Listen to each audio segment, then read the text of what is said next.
تخيل انك تقدر تدمج صورتين باي شكل تتخيله في ثواني من غير ما تحتاج مهارات فوتوشوب معقده. الذكاء الاصطناعي دلوقتي بيوفر ادوات بتعمل دمج للصور باحترافيه وبضغطه زر، بس يا ترى هل النتيجه فعلا احترافيه؟ في الفيديو ده هنتكلم عن واحده من اقوى ادوات الذكاء الاصطناعي في الدمج وازاي تقدر تستخدمها عشان تخرج بنتائج مذهله.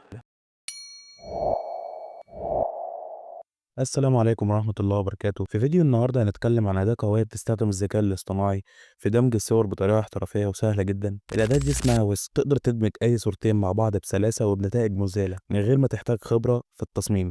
خلينا نشوف مع بعض ازاي بتشتغل وقد ايه ممكن توفر عليك وقت ومجهود. بس قبل ما نبدأ متنساش تصلي على النبي عليه أفضل الصلاة والسلام، وتعمل لايك واشتراك للقناة وتفعل زر الجرس عشان يوصلك كل جديد.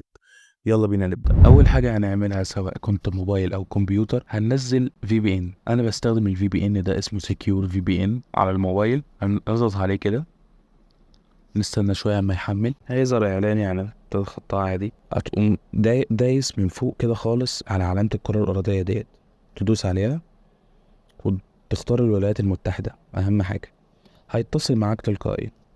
ممكن يظهر لك اعلان استنى يخلص وتخطى. هنخرج نروح على اي متصفح. انا عن نفسي بس بستخدم اوبرا. تكتب هنا في السيرش كلمة ويسك زي ما انت شايف كده، ويسك.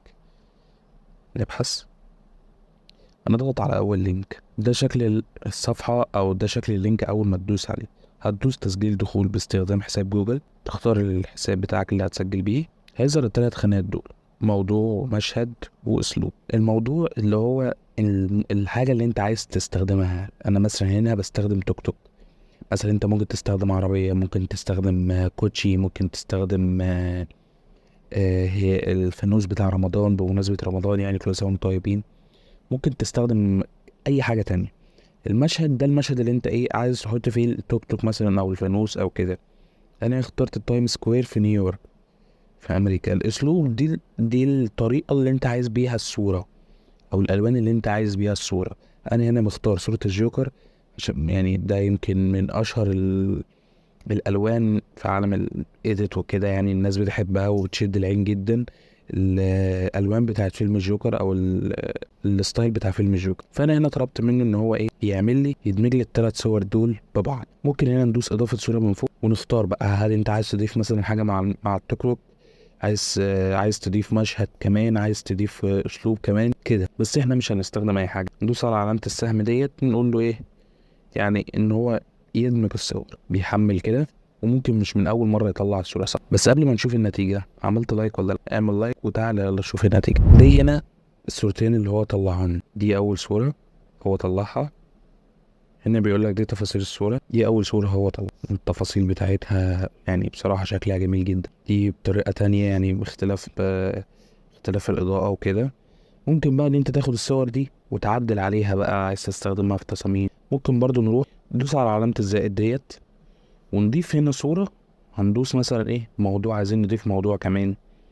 علامة القلم دي انت بتكتب له وهو يتخيل مثلا حاجة برضو يحطها مع باقي الصورة.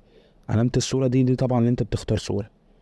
انا هخش واختار مثلا فانوس، او انا اخترت كده الفانوس. تمام، هنرجع كده، هندوس السهم ونستنى النتيجة وارجع لكم. بس قبل ما نشوف النتيجة، اعمل لايك واشتراك للقناة وفعل زر الجرس عشان يوصلك كل جديد. يلا بينا. بصوا دي النتيجة اللي هو طلعها لي، بصراحة يعني حلوة شوية، يعني مش قوي بس حلوة شوية. يمكن دي أحلى واحدة بصراحة. يعني احنا ممكن نخليه يعمل 2 كمان. اهو دي النتائج اللي هو طلعها، يعني بصراحة تحفة، تحفة التحف.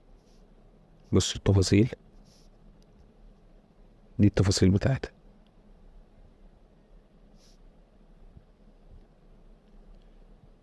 دي كده كانت كل حاجة. ولو عايزين طريقة ازاي نحول الصور دي لفيديوهات، اعمل لايك واشتراك واستنى الفيديوهات الجاية. وكده نكون وصلنا لنهاية الفيديو. زي ما شوفنا ويسك أداة قوية جدا بتستخدم الذكاء الاصطناعي عشان تدمج الصور باحترافية وسهلة. ودي ميزة كبيرة لأي حد سواء كان مصمم محترف وعايز تسرع شغلك، او حتى مجرد شخص بيحب التعديل على الصور للمتعه. ولكن في النهايه الادوات دي مش بديل 100% للابداع البشري، بل هي مجرد وسيله بتساعدك على تحقيق افكارك بشكل اسرع واسهل. ودايما الافضل انك تستخدم الذكاء الاصطناعي كمساعد مش كبديل، علشان تطلع بنتائج فريده من نوعها وتعبر عن لمستك الخاصه. لو عجبتك الاداة جربها بنفسك وقول لي رايك في التعليقات، وهل شايف انها فعلا مفيده ولا لسه محتاجه تطوير. وكمان لو عندك اي اقتراحات لادوات تانية عايز نجربها اكتبها تحت. ما تنساش تدعمني بلايك واشتراك لو لسه ما اشتركتش علشان توصلك فيديوهات اكتر.